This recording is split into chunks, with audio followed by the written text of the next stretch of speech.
Hello, true believer. Today we're going to go through scratch activity number 11, breakout. So this is what the game should look like. We'll have an introduction screen with then some instructions, then click here, begin, and then we're straight into the gameplay with the paddle and the ball going through and trying to bounce and kill the blocks off.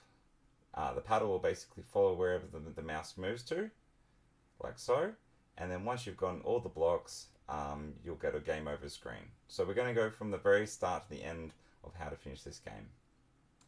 Okay, so I'm just going to close that one down. So that's the instructions that you guys should be following.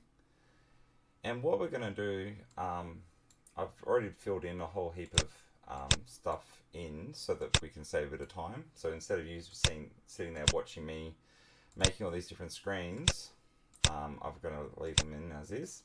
And then I've got the begin box done and the paddle already created. Okay, so just focusing on the code.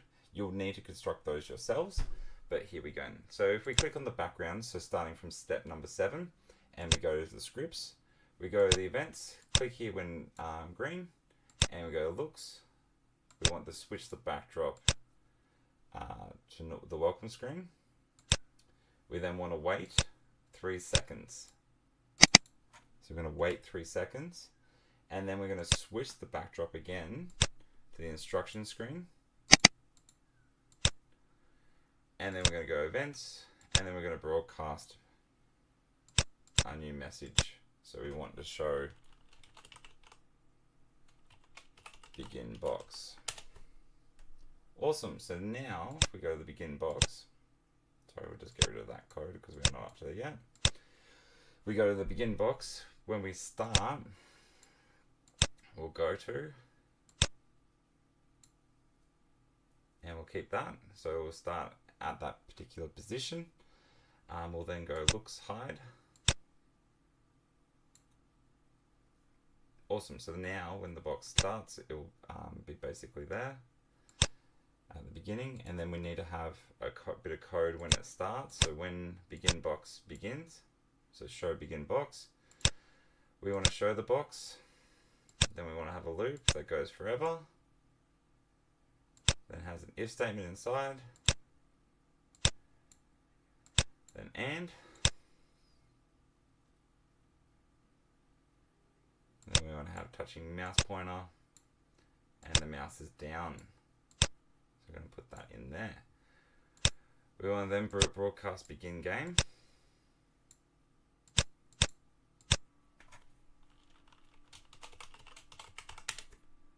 Oh, that's not correct English. Hang on a sec. Game. And we'll go looks, hide. And then because we're good programmers, we're going to stop the script so then we can free some of the resources up. Okay, then when the stage receives begin game, we need to have it swap to the normal looking screen for the backdrop. So we go there and normal. So now if we start this game, the paddle's obviously in the way, but that will go eventually. And we click there, we're onto the normal screen. Fantastic. So now the paddle, we've already drawn it. And this is actually where I got stuck last time. So I got 20 minutes in and I realized that I had forgotten to do this stage. When you do the rotation style, if you leave it like that, it will rotate around. You actually wanted to make sure that it only can rotate left and right. Okay, so how does this work? So we need to go to events, start, then looks, then hide, and then when we receive begin game, we want to wait 4 seconds, then we want to go to, and we want this one to be actually the mouse X, and then this one be -40, and then we want to show him, so that will then show the paddle. And then we want to have a forever loop. So then forever, we want the motion to point towards the mouse pointer, move 10 steps, and then we want to set the Y to -140. So now if we begin that,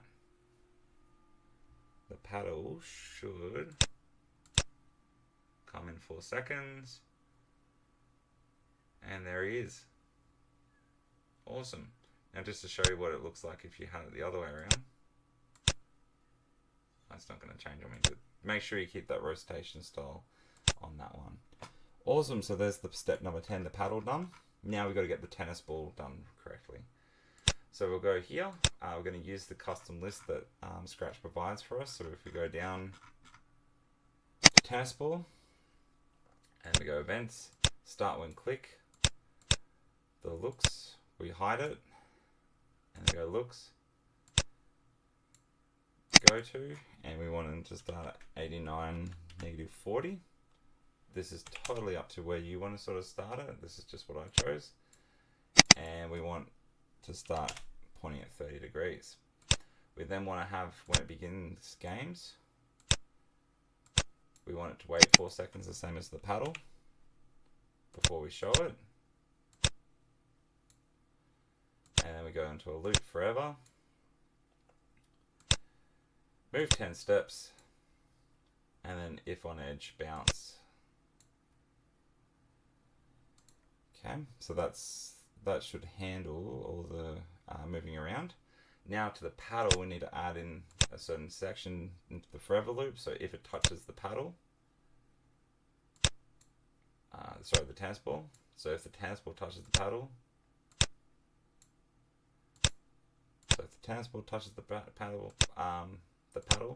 we need a broadcast message, which we're going to call bounce, which will then change the direction on the tennis ball.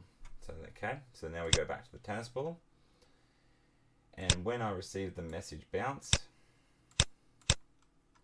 I'm going to change my point in direction. So I'm going to point in a different direction, and then we've done the math. So we've done this, which we then put 180 minus the current direction of the ball, which is a variable stored internally like that. And then we want him to move 10 steps, so he's out of the way. Awesome. So then also on the tennis ball, if we want him, if he goes below the paddle, we want the game to be over. So forever. And then we're going to check if the Y position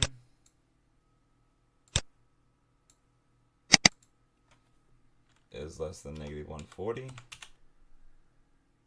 We're going to event, and we're going to broadcast new message, game over. Awesome. So now that should work. If we just click the start, click begin, wait 4 seconds, and our paddle and ball should come out. So there she is. She's bouncing away. So now we've got to add some variables, and then we've also got to work out what happens. That didn't quite work the way that I wanted it. Let's change that to 130.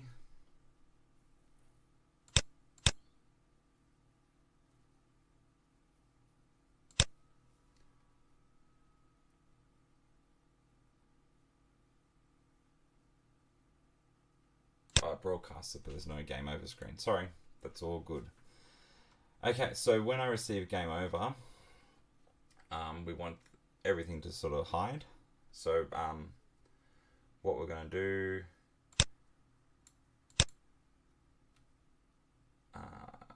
game over, and we're going to hide this, and we also need to hide this one. So events, when I receive game over, I go hide. Excellent. So then in data, you need to make a variable called score to keep the track of how many score points that the person's made. And in the background, we want to set the score to 0 when we start the game. And then we want to wait until, so down here, we're going to wait until the score is equal to 12 for the points. And if that happens, then we're going to switch the backdrop to game over finished, which is the winning version. So game over finishes well done and finishing, and that's the trying version when you failed. Okay, so if we come back here, onto the stage, so game over finished, and then we need to hide all the sprites, so broadcast, new message, hide sprites, which will then be the same in here. So when I receive hide sprites, go looks, hide, and then also here, when I receive hide sprites, looks, hide. Excellent, so now that should hide all the sprites with the ball. So the next bit then is we need to make the blocks. So I've chosen button 3. Okay, and we're going to duplicate this, but just bear with me to start. So we've got to get the code right from the beginning. So same, we don't want it to show at the beginning, so we hide it. When I receive begin game,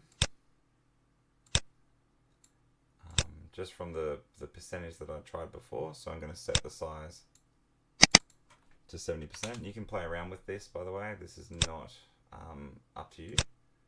Point direction to 90, so when they get hit, they rotate a particular way. And then I'm going to show it. And then we're going to put it in a forever loop. So we're going to have a forever loop. And we're going to check if touching the tennis ball,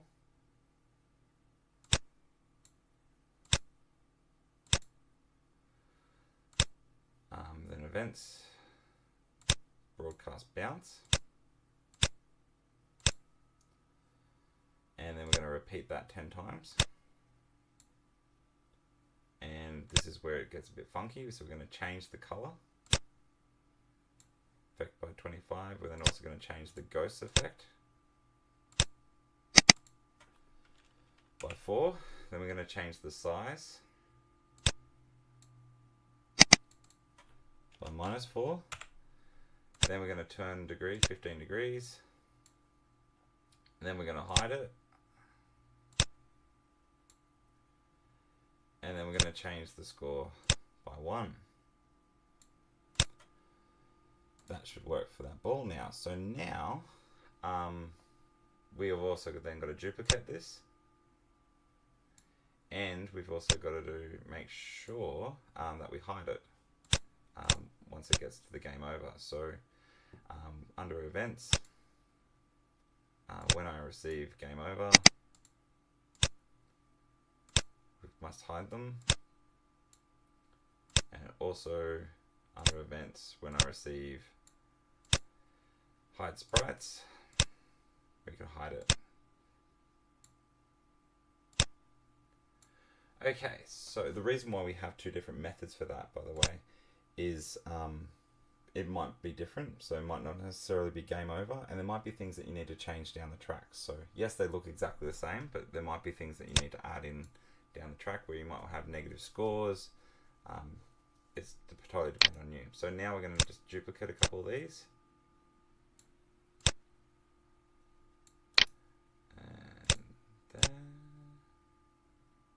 Sorry if this isn't looking perfect for anyone that's got OCD. You'll just have to get over it. And then that one. There.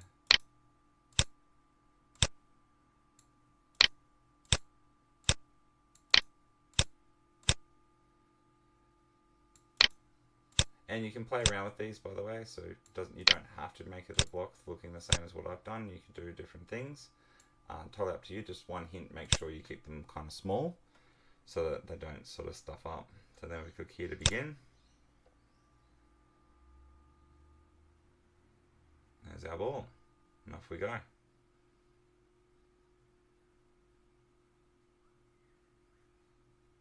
One more. Now this is going to be painful. Hopefully we can get him soon. Excellent. And then game over. So we win. So that's pretty much all I wanted to go through with you guys today. some extension ideas that you can do with this from here is you can always add multiple balls, so you can have more things sort of bouncing around on the screen. You can add multiple paddles. You could have different power-ups. So you could have, if it hits a particular power-up, you shrink the paddle, or you increase the size of the paddle. You also might want to make more complicated block patterns to destroy rather than just the 2 low rows that I did. You could also put in some barriers, like a pinball sort of scenario, and that's totally up to what you want to do. Okay, so have a bit of fun with this, and thank you very much. Enjoy your programming.